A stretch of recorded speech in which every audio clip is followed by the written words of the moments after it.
Hi, everybody. Welcome back to Pretty Dirty. We took a 2-week hiatus, but we are back, and Coachella is over for me. Personally, I have James from Love Overboard, season 1, here in the hot seat today. And I actually had the pleasure of spending some time with him in Coachella. So say hi to everybody, James. Hi, how you guys doing? America's new little sweetheart, I guess.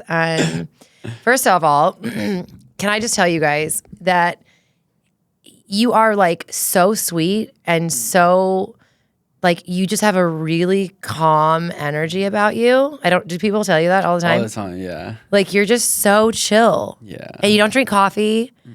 You don't. I'm just like a vibe type of person. I'm just enjoying the vibes and just enjoying the vibe. You are the vibe.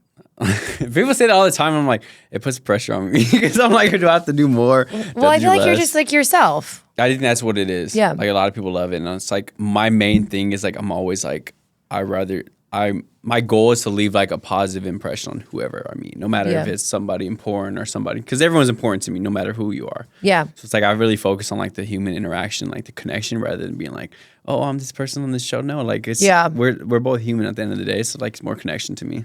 Were you okay? So they cast for the show. Obviously, like doing the first season of a show is crazy. So I'm in the same boat with my show. We were season 1, even though we were kind of like I don't want to say a spinoff of Selling Sunset, but we were season like 1, and so you don't know what to expect, right?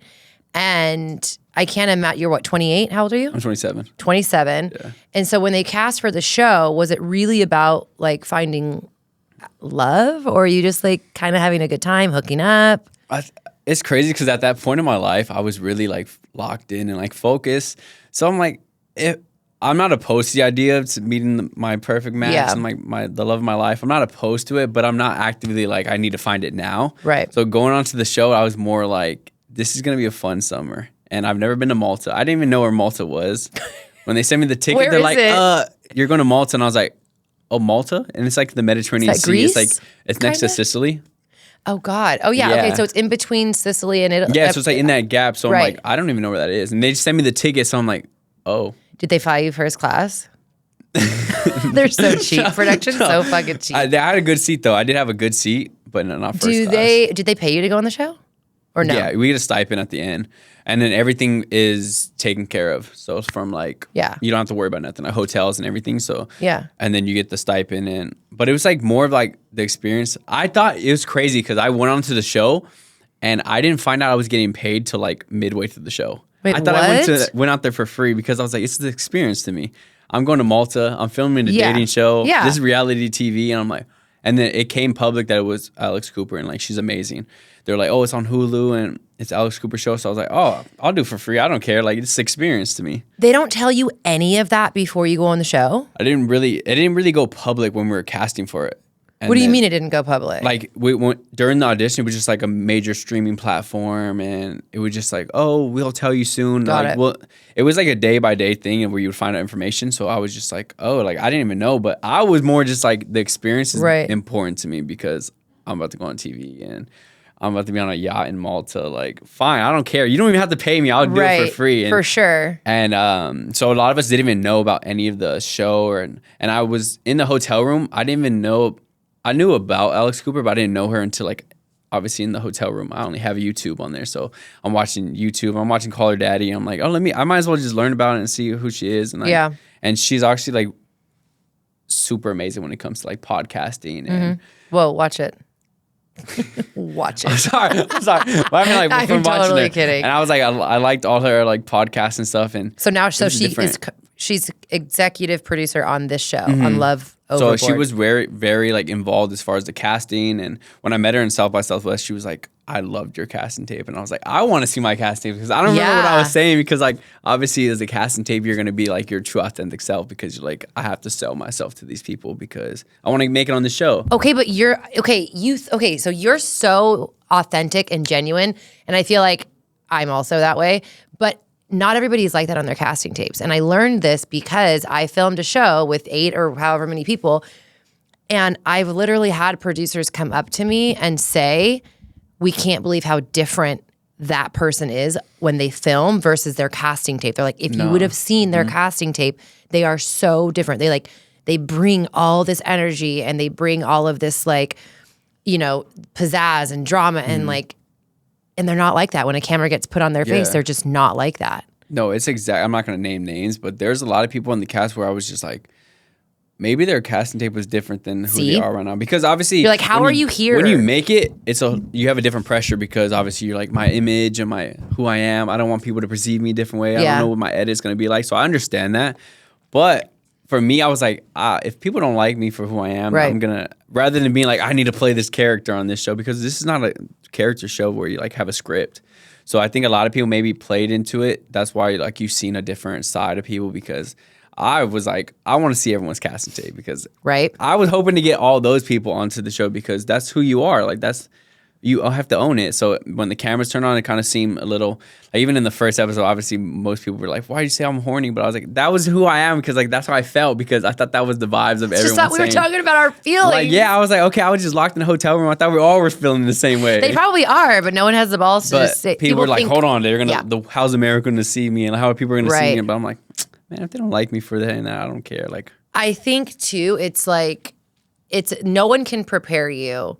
Like season 1 and like with my cast, we're so bonded because we're like, holy shit, we had that experience together where we got thrown to like the wolves, social media. Like you obviously, I'm sure don't have a lot of like hate, but the audience, like people on Instagram and TikTok, there's always going to be haters, and some people just get hated on more than others. Sometimes like you did a show that's only one season, right? Like you go on for one season. It's not like a continuation. Yeah. But if you ever do another show, you might not, like you're up here, you're high, right? And so to be knocked off that pedestal, like not that it's going to happen, but not everybody always has like the support and the fans. And so I feel like it's a really big bonding experience when you can go through that with like other cast members. Like, no, it's really trauma.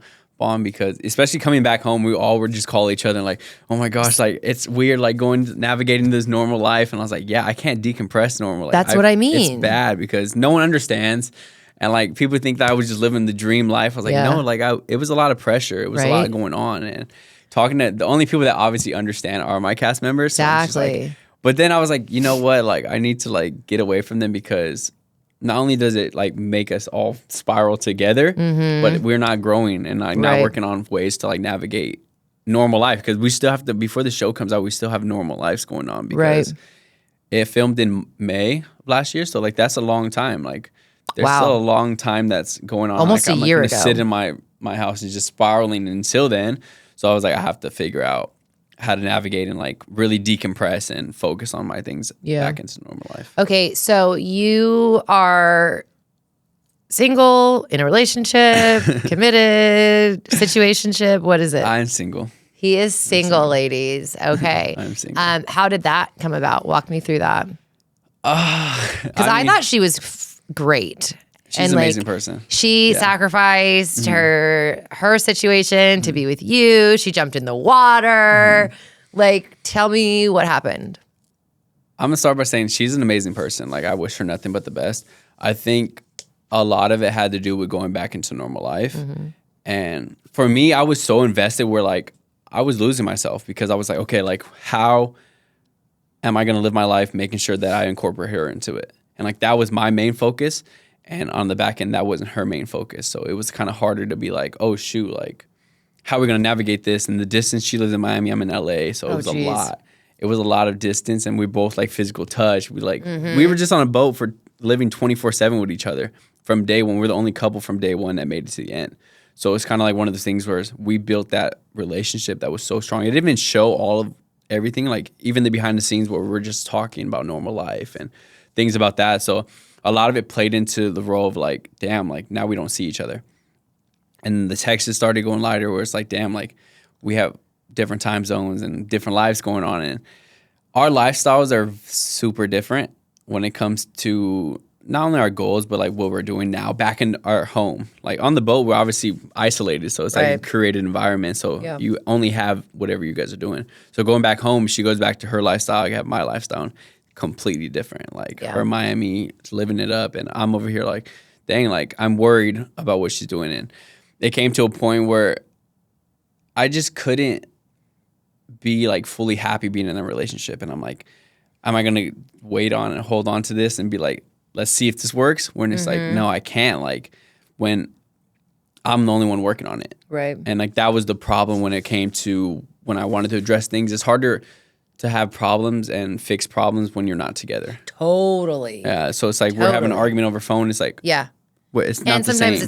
it's like it's blown not out of proportion, but the problem becomes bigger. Like you're trying to talk about, you're like, we need to have this conversation in person. And you're like, but I don't want to wait to have it in person because then the text messages and like it feels weird, or I feel tension, or there's like animosity, or I'm feeling like resentful or whatever. And you're like, we have to have the conversation, but it's a conversation that like needs to be had in person, especially if you're a physical touch person. Yes. It's like it could be it could be squashed so much sooner if we were just in person having the conversation. It's way easier than saying like, how am I going to express I'm mad over text message or like a call? And it's like, okay, like what are we doing here? Like I started thinking future, and I'm like, this is going to be what it's like for a long term. Like I'm not happy. Like I wasn't as the happiest I was on that boat because obviously everything's made to be like fall in love and be with this girl. And then when I go back to real life, it feels like you're not in a relationship. Like it felt like that didn't even happen. That's so many dating shows though. Like I have said that from the like obviously like Bachelor, Bachelorette, I feel like was like the beginning of like dating show stuff. And I said that millions of years ago. My mom and I used to talk about how we're like, okay, they're literally creating an environment. You're in a bubble of bliss, and it's like literally a honeymoon. And then you're going to throw people into the real world. Like even if somebody does live in the same city, first of all, you're coming out of like back to real life isn't even real life because now you're in the media. Yeah. You're somewhat famous. So dealing with all of that, now dealing with like, oh wait, you mean we have bills and household chores and real life and family and work and all, and now the added pressure of being in the media. Of course. How does anyone supposed to survive that? And like it's like I obviously for people watching, they're like, we loved you guys. Like I tried. Like I did try. I tried. Like I literally tried. Like I wish I could be like, oh, I just quit. Like no, I tried. She's also probably trying to like YOLO. Like now she's famous. She's a hot young girl in Miami Beach. She's like, yo, I'm going out. It's a different thing. That's why I'm like, you know what? Like it didn't work in that time, and I'm not gonna sit around waiting because like I'm old. I'm 27, so like, bitch, I'm old. You're old. I'm 27, so it's like one of those things. Like he says he's old. I'm 35, so we just wait. It goes by very quickly. It's already going by fast. So I'm like, ugh. And a lot of it was just like, you know what? It seemed better to. But it's harder because everyone, obviously, I wanted that relationship. Like, I didn't think it was real because day one, I did not think I was going to fall in love in a relationship. I was okay, like, also, hold on. With whatever it is that you're doing here in LA, like, do you think you ever would have been able to meet somebody like her in your world pre-show? Like, if you're saying, like, our lives are so different, like, where are you meeting girls? You know what's crazy? Or women? I don't meet girls anywhere. See? I'm usually, like, in my house. So, like, that was my perfect, like, all right, look, I got my wife type of thing. But like, okay, done, check. Yeah, I was like, all right, we're done. This is locked in. I was like, okay, this is perfect. Like, everything happened better than I could have imagined on that show. So it was like, okay, I'm going to translate. Like, I don't even see doing interviews and everything like that in the real world without her before. Like, I was like, oh, we're going to do this together. And it's going to be like this cute story. And that's fun. It's way more fun to do even just life in general, whether you're in the media or, you know, on a show. Like life as humans, like it's so much better doing it with a partner. Of course. And it's like, especially going through this kind of shit. Yeah. And I'm like, I wanted that person to be there. And it's like, it hurts.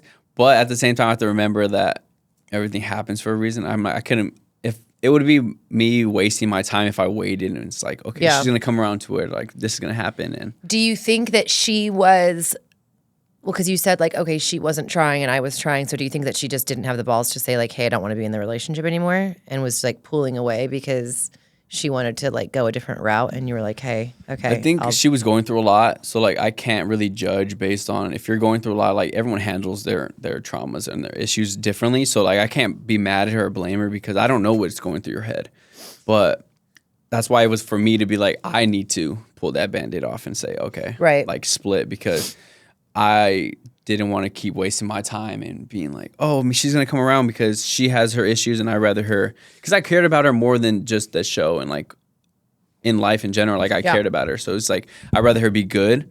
And if that means that we're not together and you're better, then I'm fine with that, because like I care about her as a person, because we built like a relationship. Like even behind the scenes, everyone was just like, there's no way they're not going to be together in the real world type of thing, because we would do everything together, and like we would branch off on the show and like go do our own things and then come back and be like, oh, we have this tea, or like talk about this. And like, it was like such a healthy relationship where it didn't make sense that we're not together. How long were you guys on the boat?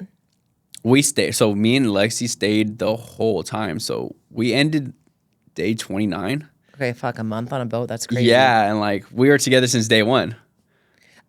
A month on a boat is crazy. It isn't, especially you got to think you're the highest and lowest of every day. Like people are crashing out, people are going crazy. Because you literally problems. are cabin fever. That's boat exactly fever. what it is. Cabin fever. It was the exact thing, because I was getting mad and I was like, I'm not even a mad person. Like, why am I getting why angry? am I angry? Yeah, I'm like, I don't even get mad, and I'm arguing over something that's like the most dumbest thing ever on this boat, because we're nothing all else to do. going through it. Yeah, and There's I'm like, nothing else to do. we don't even know what time of day it is. There's no calendars and no clocks, crazy. and I'm like, every day feels like the same day, and it's like we're always on camera too, so that's another pressure. Hold on, there's no clocks? No, we didn't have a clock. You don't know what time it is? They started writing on the Stop. They started writing. There's like a little whiteboard in like our mess hall. They would write like the calendar, what date it is, because I didn't know what Monday or Sunday was. Like I didn't know nothing. Like this is like Survivor mode. You don't know what day of the week it is or what. You can ask like what time, but like we were just at a point where it's like, why do I even care? Like I'm gonna be here no matter what. Well, so you're on their clock anyways. Yeah, like, so it was more just like, I don't know what time it is, but I mean, I'm embracing every moment and every second here, because it's fun, it's chaotic, but it's like, it's worth it, I guess. So like drama and stuff, do you feel like the producers are trying to make more drama? Do you feel like they're stirring the pot? Or is it like, hey, we all just went stir crazy and so shit got a little weird? I mean, from my experience, I'm so like, even day one, I was just like, if you guys want me to be somebody else, then I am. You can send me home. Like, my personal brand of who I truly am is more important than like staying on this show and getting screen time and stuff like that. I don't know about everyone else, but a lot of it was free will. So even if they was like, oh, go do this, I'm like, no, I don't want to do that. Like, if you acted on it, that's because you wanted to stay there longer for screen time or whatever the case is. So like maybe people, obviously we're all adults and have our own things. I was more the fact of like, if I didn't want to do something, I wasn't going to do it regardless. Right. A lot of people, I don't know if they were, but the producers, they're not like, okay, you need to do this, this, and this. It's not like scripted like that. Right. Like it's more just like, oh, maybe you should, and then if you take it. But most people, obviously, if a producer tells you, oh, you should do this, you think that that's going to be like, I have to do that in order to stay on the show. And it's not that at all. Talk to me about Lexi jumping in the water. Yeah, it's so crazy because when I fell into the water, I honestly, they didn't tell us our names, like who dropped. Yeah, like she was just like, Gabby was just like, and the person going overboard is, and then it just dropped on me. Like it didn't say my name or anything, so like it shook me. Yeah, it's because producers are trying to fuck with everybody. Yeah, and I'm like, what I'm like, what is this? And then when I fell into the water, and then I like came up from the water, and I heard everyone like, oh my gosh, and I was like, what happened? And then when we got on the other tender, they were like, oh my gosh, did we get it? Like everyone's like talking on the mics, like, did we get that? Did we get that? Because they're like, Lexi jumped in the water, and I was like, she jumped in. Wait, how did you not know that she jumped in? I was in the water swimming, like I didn't look up. Oh my like, God. I'm in the ocean. I'm like, I can barely swim. So I'm just trying to get to the tender and like get safe. And then she jumped off into the thing. Everyone's like, did you guys, like all the camera people were like, did you get it? Did you get it? And I was like, it was. Yeah, because the angle was like weird at what they got it from. I was like, was that like it was like someone on the boat on the bottom that barely got like her jumping in. And he got a raise. That cameraman when I grabbed got her a and raise. like, pulled her onto the boat, I was like, what'd you do right now? She's like, I jumped in. I was like, you jumped off of that? I was like, there's no way you jumped off of that. I was like, but also, like, what was she trying to do? Save you? I don't know, but I think she was like, because that day we were just so over it. Like we were drained. We wanted to go home. Like the finale, we didn't even care about making it to the finale. Like when we first coupled up, we were just like, we can go home now. Like this show's a lot, and that day was just like, we're over this. Like if we win, if we lose, it doesn't matter. Like we'd rather just go back home and like start life together. So it was more like we're over. Like obviously I got eliminated, so they're just like. And David obviously got ahead of me, so it was just more just like, this doesn't make sense. We're over all this nonsense. So you guys go home. She goes to literally leave the boat, go to the airport. She goes to Miami. You go to LA. Yeah, we literally. So she'll jump off the boat for you and go into the middle of the freaking Yeah, ocean, but it's won't get crazy on a 'cause flight and come to LA. everyone from the show literally and it's like, oh shoot, like we go back to normal life. It doesn't feel like we're going Well, back. she to had to normal get life. to Vanderpump Villa. She had another flight straight to Vanderpump Villa, right? I mean, she and 3 of the other girls did go on Vanderpump. That's yeah. crazy. I think they did like a cross like reality. Contamination. No, like a cross reality. Contamination. Like different shows came onto Vanderpump for. I don't watch Vanderpump Villa, so I Neither don't do know. I. But I haven't think yet, they but did I've that. heard there's a lot of drama. I'm definitely gonna watch it. I'm honestly. Well, interested. what I heard was that ever since the Mormon housewives drama, they cut, what's his name? What's the guy's name? Oh, the Dakota. They cut Dakota out of all the scenes, apparently. Yeah, that's what I did. But that's what, I don't know. That's what Lisa Vanderpump said. I don't know if they're going to be able to actually do that or not. I don't know. I mean, could you? I'm pretty sure. I mean, Lisa Vanderpump could probably do anything she wants. That is true. She's a powerful obviously, woman. with everything going on with them, obviously, I would expect it. I don't know what happened on Vanderpump, honestly. There is a lot of speculations. I'm not really, because like now we're in a media space where like everything's a speculation, and like I'm more of a get it from the horse's mouth type of person. So I don't know. Obviously, there's a lot of speculation. What happened there? I think anything associated with Dakota is going to be like drama. And obviously, we did toxic. It's an internet thing right now, and I'm not too sure. I just don't understand how people can be like production companies and, you know, producers and whatever. They're casting these people that they know are so toxic and like violent. Like, you know, that he has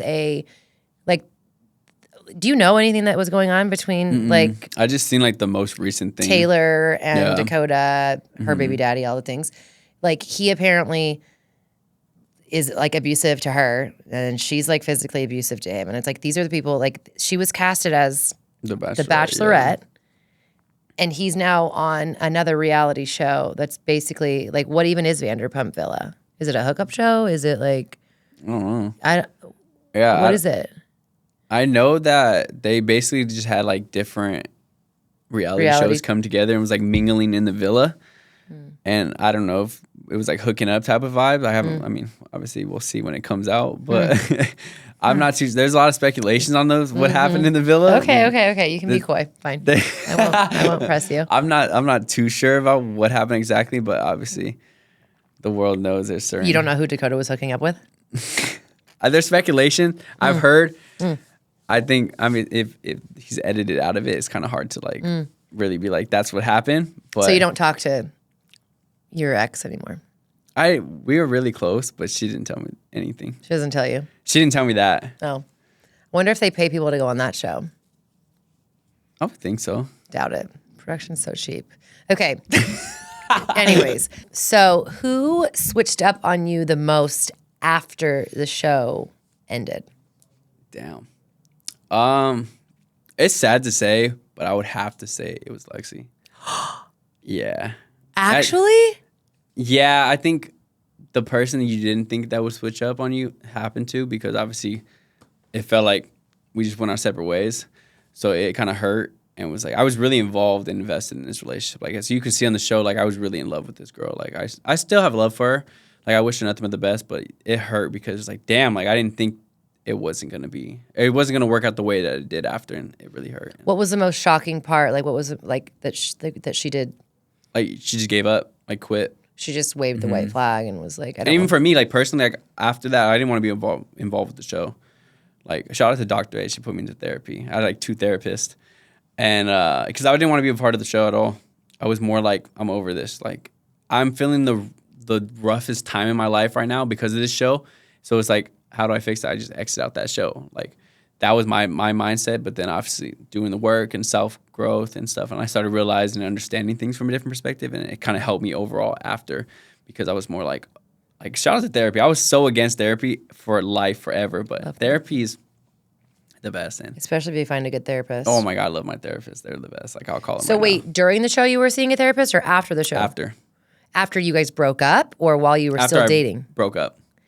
Literally, like that night I called and I was like, yeah. It's low. I'm down. Like, it's either like I don't want to be a part of the show or we find a solution. But you already had filmed. I mean, they can delete you out. I was begging for that type of thing because I was just like, I don't want this at all.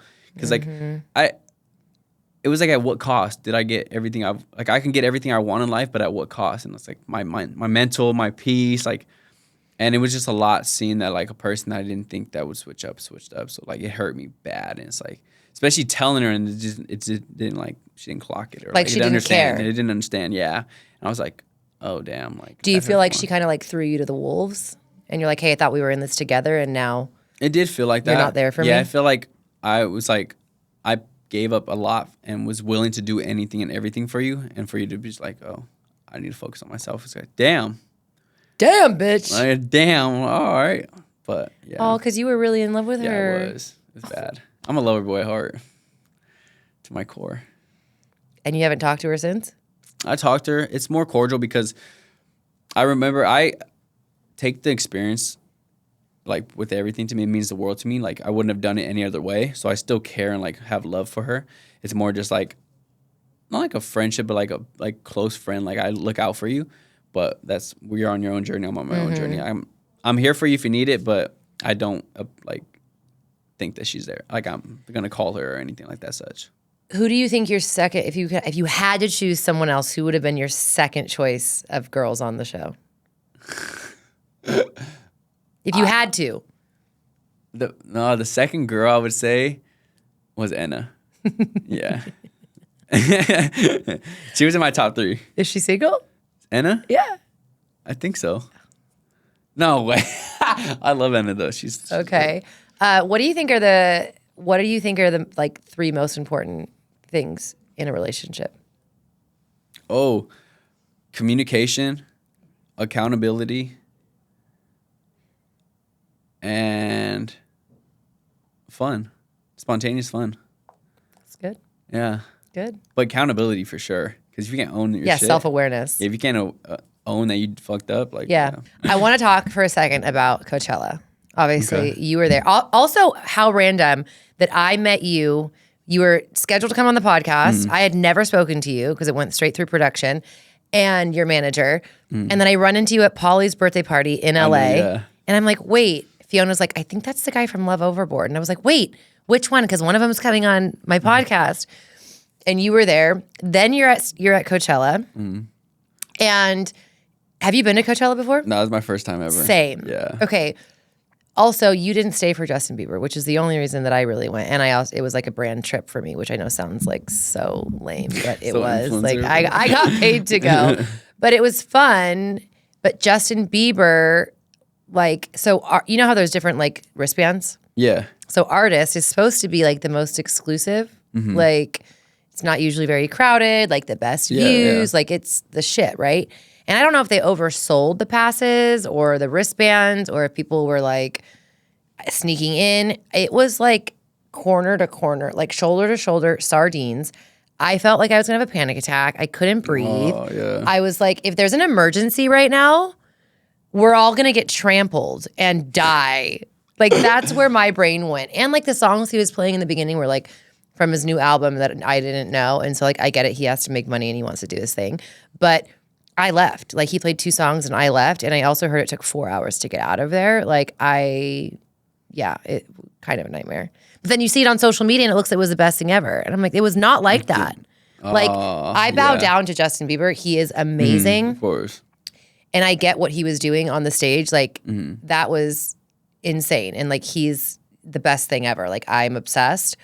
But from somebody who was there to enjoy the concert and like see him and be a part of that, I don't know who actually was a part of that and who enjoyed it unless you were there from like 9 a.m. waiting in the front row. Like I have no idea. Yeah, but honestly, I didn't even make it, obviously.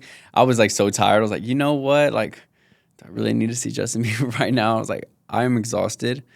And I walked out and it was like quick. Like Uber was ready for me. Like we walked out quick too. But then it was like we couldn't get a ride because the cars weren't allowed to come into artist or VIP.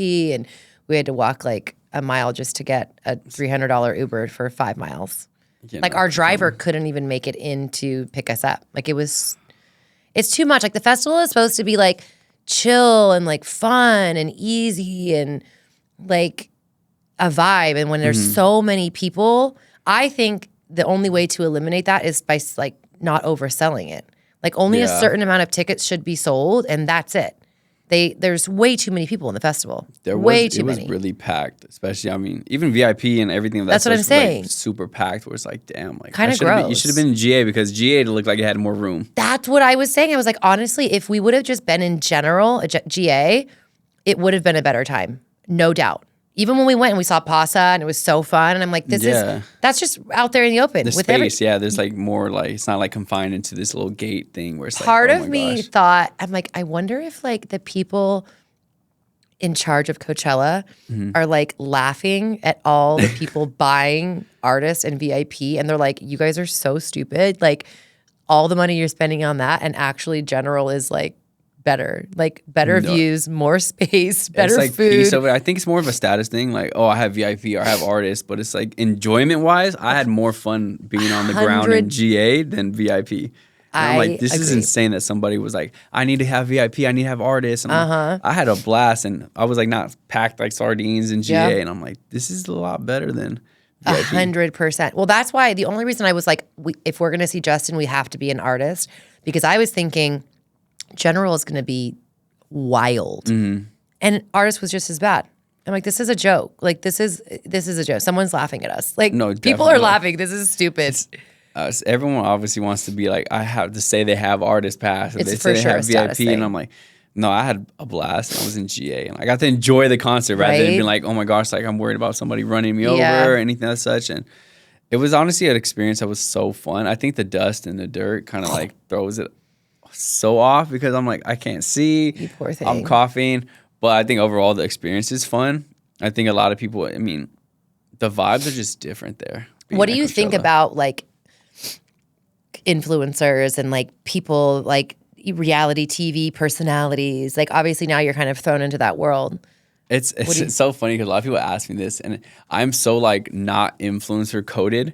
Yeah. Where like I'm not even taking content. Like I'm just enjoying. I'm sitting there and I'm like, oh, I probably should be recording this, because like this is like the influencer route of like seeing these things, and or people I meet, and then they're like, oh my gosh, I love you from the show, and I'm like, you love me? Like I'm like I was like, me? I'm like, oh shoot, like this is crazy to me. And I think I have more interaction. Like I like the interaction with people that don't know who I am, because they treat me a little different. Then a lot of people more just like, oh, well, you're on the show, you do this and that, and I don't really like this type of stuff, because it's kind of like, I don't know what their intentions are. Right. But in that space, I'm so enjoyment. Like I'm trying to enjoy the moment rather than being like, I need to film this, or like, here, hold my camera, let me do it. Like, like I respect it. I respect if people are making money off of it. Like I wish, honestly, I was a little bit more like that. I'm like you, where I have no content from Coachella because I'm always in the moment, super present.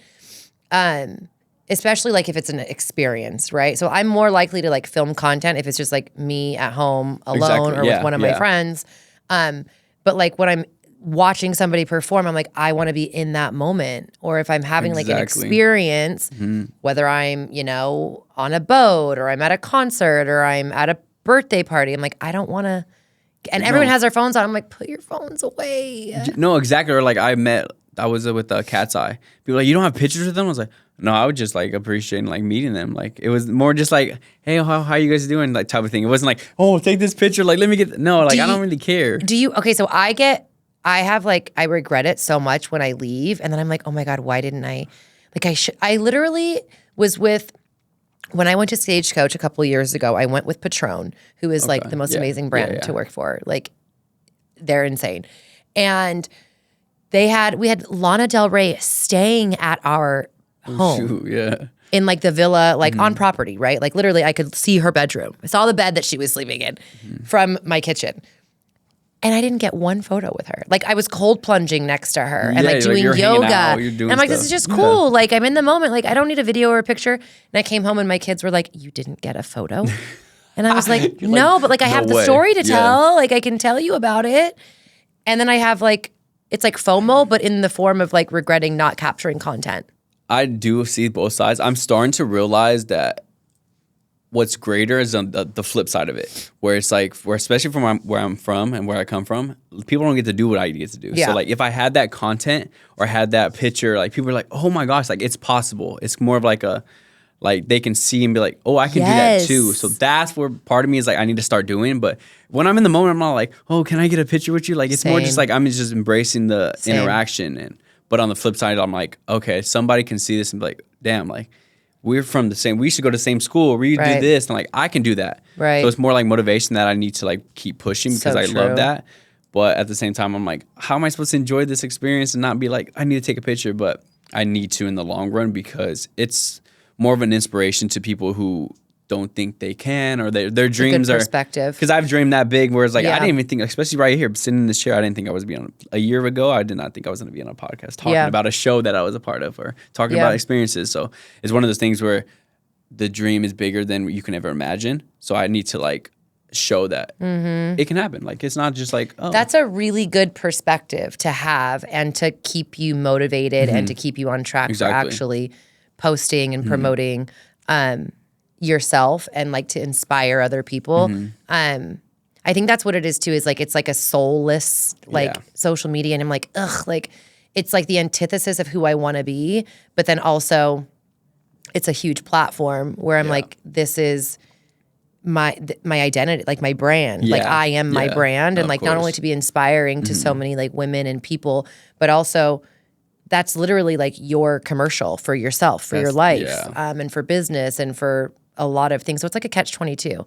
No, for sure. Right? And you're like, am I doing not enough? And you're like, damn, I should have reported it or recorded it. But you're sitting there like, I don't want to be that person that's like, I need content, I need this. Because like, that's not where I came up from, or like, that's not how I got into this space. Talk to me more about like where you come from, like your upbringing. Talk to me a little bit about that. I lived all over. I was born in West Covina, California, but I lived all along the SGV. Yeah, for real. The SGV, and then I currently stay in the IE. Okay. So Rancho Cucamonga. And it's been a journey. I mean, doing the things I've done now, it's weird because I would always talk about doing these things or like in class or like, oh, I'm gonna be on TV one day. I didn't know for what. I didn't know for what, but like I couldn't tell you what I was gonna be known for, but I knew I was going to. If that made sense. Like I didn't know if it was going to be for something controversial or something crazy on TV, but I knew I was going to be famous or do something because I knew that I had a purpose to create something bigger than myself and like inspire people that was like coming from the same upbringing where it's like, oh, he's doing this. And like, I'm even surprised about doing stuff that I'm doing now. So a lot of it came from, and my older sister, I love her to death. She's a lawyer. And like we come from like poor beginnings where it's just like you go to school and you make it out. Like you don't do modeling, you don't do TV, you don't do those things. So like I always felt like living in that shadow, but like I always wanted to keep pushing because I was like, I don't want to be a lawyer. I don't want to be a doctor. I don't want to be those things. I want to be like the thing that if I was in a room with people and I said I'm going to do this, everyone's like, I love that because people are just like, that's not going to work. And then when I do it, they're like, holy crap, like you're really doing it. And I love the thrill of being able to say something and people get shocked by it. Wrong. Yeah, and they're like, no, I'm going to be on TV. No. Yeah. Like, and especially after the show came out, they're like, oh, like, how's your life? Your life's going to change. And I was like, you know what's crazy about this? Like, my life is not going to change. The person that's life's going to change more than mine is my mom's. Because, like, she's more just like, oh, my gosh, this is insane. Like, me, I'm just like I knew this was going to happen. So I'm just taking it and being like, okay, this is my next step. Because I've always, even the darkest times, I was like, yeah, it might not work. Like, I'm probably never going to make it. And getting older, obviously, puts that more pressure. You're like, yeah, I'm 27 on a reality show. It's kind of like, people are younger on those scenes. So true. So I'm like, damn, like maybe I should just quit and go down the generic route and get a job and do this. And I was working at Sprouts. So I used to make sandwiches. I fucking love Sprouts. I love Sprouts. I used to make sandwiches. I like, love Sprouts. Everybody, I would literally be in the back like putting chickens in the oven and like talking to myself like a commentary, like if I was getting interviewed. And I'd be like, oh yeah, I'm going to say this. Like I'd be like, someone's probably looking outside of the deli like, that guy's crazy, like for sure. But I'm like, God. No, like I got to practice and like talk do to me all about, this wait, stuff. what was the commentary? What were you saying? So like I would just like for this example, like what's your upbringing? Like what brought you into this thing? I would talk to myself. Yeah. And I'm like sitting there like putting chickens, like the raw chickens onto the things. I'm like, like I would say this, like how I would say it. And I'm like, I need to put emphasis on where I'm from and like what my upbringing is. And, like, I would talk to myself. What's your upbringing?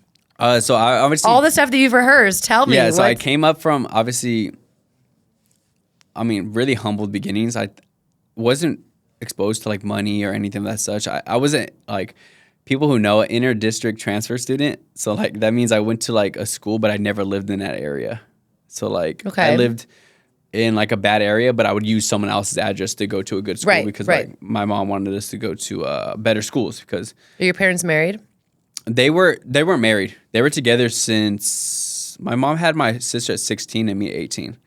So they've been together since like middle school or high school type of vibes. They're still together? No. Oh. They separated when I was 18. Okay. Wow. Yeah. Okay. So like obviously being that young and like growing up together with kids, it's like a horror. It's crazy. Like crazy. And you know, I had my daughter at 19. Oh, really? Yeah. How old's your daughter? She's 16. Oh, dang. Are you a young mom? Huh? You're a young mom? I thought you said you're a grandma. I'm no, like, don't say that. Not a grandma, a young mom. Then that's crazy. Yeah, no, me and moms are like everything to me. Yeah. Because like my mom is like my everything. Yeah, like same. My rock. So it's like my mom is any woman, like especially single mothers, like that make it happen. Because my mom, my dad was there, but my mom was the breadwinner. So like the single, like pushing, like I barely see my mom because she was working all day and like make sure she was providing for us. What did she do? Did she work multiple jobs? Or is it just one job? No, she worked one job, but she was working like OT. I think she used to work at Sam's Club, but she obviously started like she was like a McDonald's, and she started at McDonald's. And I fuck with McDonald's. I love still McDonald's. Hook it up? Or no. I'm there twice a week. Really? I love McDonald's, but international McDonald's is better than domestic. For sure. Yeah, I'm like Europe McDonald's, all those. I'm like, so like she had that upbringing of like McDonald's, and that's why I'm like, it's my motivation now because I can't quit. Because my mom was working at McDonald's with 2 kids and like was still making it happen, and I'm over here like, oh, I don't want to do this interview today. I don't want to do this content. Where it's like, come on, like my mom didn't complain about doing something that was like she had to. So it was like now it's like, and like that's like my goal this year is to retire my mom. It's a crazy reach, I know, but speak it into the universe. I love that like it's a crazy reach because it's not like I can't not do it. Like it's possible. And especially being as a kid, like I felt like nobody understood me. Like I was always just misunderstood because, and going to schools with my sister was the worst because the teachers would be like, "Oh, you're nothing like your sister," and I'm like, damn, I know I'm not nothing like my sister, and like I would get bad grades, and I think I chased attention a lot as a kid because I felt like if I wasn't gonna be a straight A student to get attention, I might either get on the flip end, and that's like being a bad kid or being in trouble and doing those things. And I'm like, damn, like looking back now on it, I'm like, I don't regret it because I'm in the position I am today, but I'm like, damn, like you chased attention the wrong way because you were seeking it through the opposite of like trying to chase your sister's attention where she was like straight A's and like going to Ivy schools. Well, like and living stuff. in someone's shadow and then being compared. Everyone's already like setting you up for failure because they're like, you're just this way. You're not like her. You're like, okay, well, exactly. That's an uphill battle that I can't freaking. I'm like, how would I ever beat it? Like, unless I compete with it, but I didn't want to go down that route because I was like, I want to do something that I want to be happy with at the end of the day. No matter what, as a kid, obviously you don't think that happiness and everything's going to be, you're more just like, dang, like what am I going to do? Like if everyone else around me is saying that I need to do this and like if this makes them happy, I'm like, maybe that's what I'm supposed to do. So even as a kid, I'm like, I would say my ideas and people are like, no, that doesn't work. You need to go to school. You need to get a degree. And I literally dropped out of college, but sorry, Mom, but. It's always though like the misfits. Like I can. It's so relatable. Like I've been misunderstood. I'm still misunderstood my whole life. As a kid, as an adult, as a mom, as anything.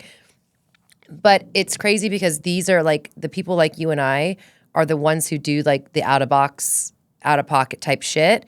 And it's not even that people are like. I feel like there's always judgment. There's always. Like. Doubt. There's always like a redirection. Like someone's like, what are you doing? But all of the things that make you unique and make you special are why you're going to get to exactly where you're going to go versus conforming or staying in the lines or like fitting into this box.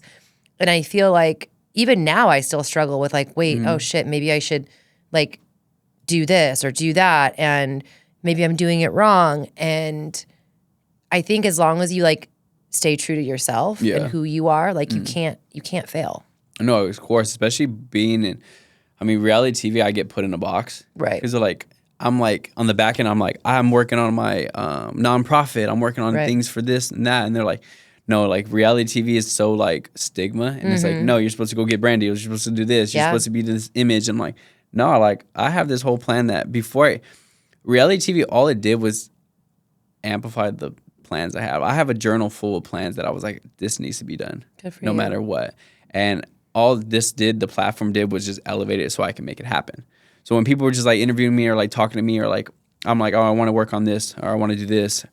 And they're just like, oh, damn, like it's rare because all my plans, and especially I design clothes, and the main purpose behind designing clothes was basically like saying like, I wanted clothes that were like specific to me and like customized and was like a one piece because like I'm one of one. So it's like, how would I present that to people and like be like, this is who I am and I can wear what I want and I can be the loudest in the room without having to talk. 100%. And like that was my vision behind the brand and like clothes, and especially from like my pantry. It's called One of One Pantry. It's like a nonprofit that I'm working on. It's basically pushing more like arts to kids rather than like a YMCA where sports is more arts and media and modeling or like anything that such, because I feel like especially in my area of where I grew up, it's like no one looks at the media world, the arts or design or anything that's such. It's more like that's a different part of your brain. You like sports or you need to go to school, and it's like, no, like why not learn how to design clothes, or you want to make artistic stuff or like arts or anything that's such. And I felt like that was my calling because I felt like that was me. And like I wanted to chase the abnormal things. And I didn't want to I was like, I'm not going to go to the league. I'm not going to play basketball. I was playing basketball, but I was like, be realistic. Like, I'm not going to go to the league. And like, is that what you're passionate about? No, it was just more like, this is good, it's working, but it's like, am I going to wake up every day and be like, damn, what I did yesterday was amazing. And the only thing that stuck to me was being able to be not like iconic, but an image to people that are looking up to me. And to make an actual impact. An actual impact, and leave an impression and like a legacy. And where I can be like, I'm doing everything good. Regardless if everyone's going to love or hate you, that's life. Like, you can do good and people are still going to hate it. It's more 100%. Just like, am I going to wake up and be like, I did a lot yesterday and today I'm going to do more. And like, that's you're very wise for being 28 years old. Dude, I matured fast. Even though like I'm still wild, like obviously I'm still, I have fun. I think that's what, I still have my kid side in me, and that comes out a lot, and people are just like, it's childish, but it's because I don't take life too serious. Right. And I'm like, I'm enjoying like my years, and I don't want to be this awkward, like I need to be like this structured person. Like I want to have fun still. Like life's too short. Like all those things that I'm doing, just like, why not embrace it for everything it is? Like regardless of like, I'm childish, like, I'm having fun. You're not hurting anybody. Yeah, I'm having fun. Like people don't like me because don't take life too serious, and it's fine. But at the end of the day, it's like, this is my life. Those are my people. People who don't take life too seriously are my people. You only get one life, and life should be lived, and you should have fun. Not be, sometimes be a little irresponsible. But like, if you're not hurting anybody, I think also people want to say like, oh, someone is whatever way they are because they're not that way. But it's like, low key, you kind of wish you could be more like me. And like not take life so seriously. And some people just can't get out of their own head. It's because it's risk. Do that. There's risk, but there's also like it's not in the box. It's like when you're this old, you're supposed to do this. You're supposed to conduct yourself like this. You're supposed to be mature and responsible. And it's like two things can exist. A lot of people don't like to go against the grain though. 100%. They're more just like the safe route. And my route was not safe. Like there's like, you know what I mean? Like my interviews before going on the show, like I was taking the train out to LA. I didn't have a car. So like there's a lot of things that like are bad where it's like, okay, this is not all glamour and gold, but it's worth it in the end. But a lot of people don't want to take that risk because it's uncomfortable. And when you're uncomfortable, that's where you grow. But a lot of people don't want to go on that threshold because like, no, I don't want to be uncomfortable or like nervous or scared or nothing. Like what if it doesn't work out? So a lot of people are like, I really respect it because I see my mom grow at like work. She had to do that. Like my mom has dreams of doing all this type of stuff. She's in survival mode though. She has two kids, most people are in survival mode, so I respect it. But for me, I'm like, I had to find a way no matter what it is. And like I told myself like if my dream's not as big as like if I could die today if I'm doing it type of thing, then I don't want to chase that dream because I don't want anything else. Because I can go down the 9-to-5 route and like respect to 9-to-5s. Like I respect that you guys have to do it and like you like it. Some people like it. And for me, I just didn't see myself. Yeah, I just didn't see myself doing that because I felt like in order to inspire people, I needed to do something that I had to test myself at doing. And the only way to test myself at doing it is doing the craziest abnormal things or going against the route, or like I might not make it today, or like that might not work out, like those things, in order to be the person I am today. And when I meet people just love me because it's like, this is who I am. Like I had my rough times, obviously, but me being able to be everything that I am today, and like a person I meet that I don't even know is like, oh my gosh, like I love this vibe. Or like people now, my favorite thing right now, even like the thing with the other night, like when people call me and be like, oh, so-and-so wants to talk to you. Like they watched you or something. I did that last night. Yeah, and I'm like, I freaking love that I thing. did that last I'm night. like, oh yeah, put him on the phone. My daughter's best friend, Connor, is like, I'm watching this new show. I'm like, oh, what's it called? And he's like, Love Overboard. I'm like, wait, I'm interviewing James tomorrow, or he's coming on the podcast. He's like, like I was like, you want me to call him?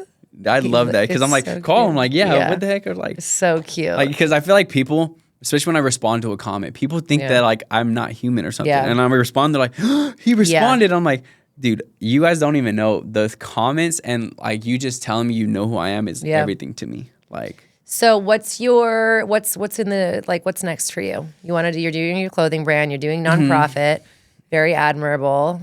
Anything else on the horizon? It's crazy because how life's been going lately. It's been like I wake up and something new is like coming.